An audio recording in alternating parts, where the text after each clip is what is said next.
Hello friends, welcome to அம்மாஸ் recipe. இன்றைக்கி நம்ம ஈஸியான மஷ்ரூம் மசாலா எப்படி பண்ணுறதுன்னு பார்க்க போகிறோம்.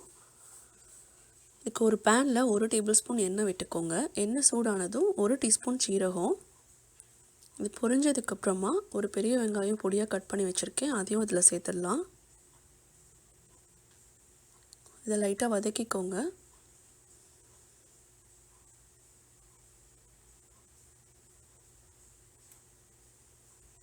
இப்போ இது கூட 1/4 டீஸ்பூன் மஞ்சள் தூள், தேவையான அளவு உப்பு சேர்த்துடலாம்.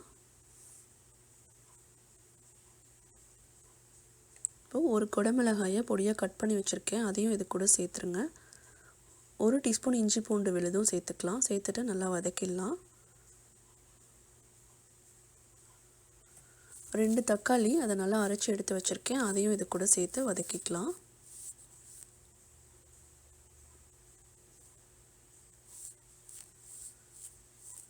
இப்போ நம்ம மசாலாலாம் ஆட் பண்ணிக்கலாம். 1 டீஸ்பூன் குழம்பு மிளகாத்தூள், 1 டீஸ்பூன் கொத்தமல்லி தூள் சேர்த்துருக்கேன். நீங்கள் வேணும்னா நார்மல் மிளகாத்தூளும் சேர்த்துக்கலாம். இப்போ இதில் கரம் மசாலா நான் சேர்க்க போகிறதில்ல, அது நம்ம தனியாக அரைச்சி நம்ம சேர்க்க போகிறோம்.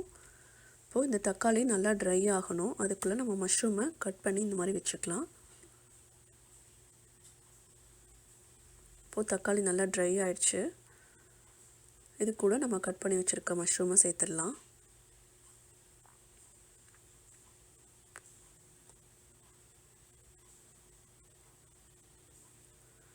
இது நம்ம தண்ணி விட்டு வேக வைக்க தேவையில்ல, மஷ்ரூம்லேருந்து வர தண்ணியே போதும். இது நல்லா மிக்ஸ் பண்ணி விட்டுடுங்க.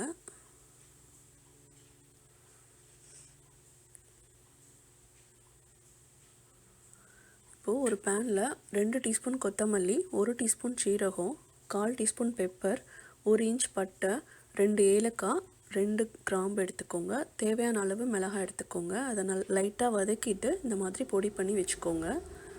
இப்போது இதை நம்ம இதில் சேர்த்துடலாம். இது நல்லா வாசனையாக இருக்கும். இப்போ இதையும் சேர்த்து நம்ம மஷ்ரூமை நல்லா வதக்கிக்கலாம். இந்த மசாலாலாம் உள்ளே இறங்கி நல்லா வேகணும்.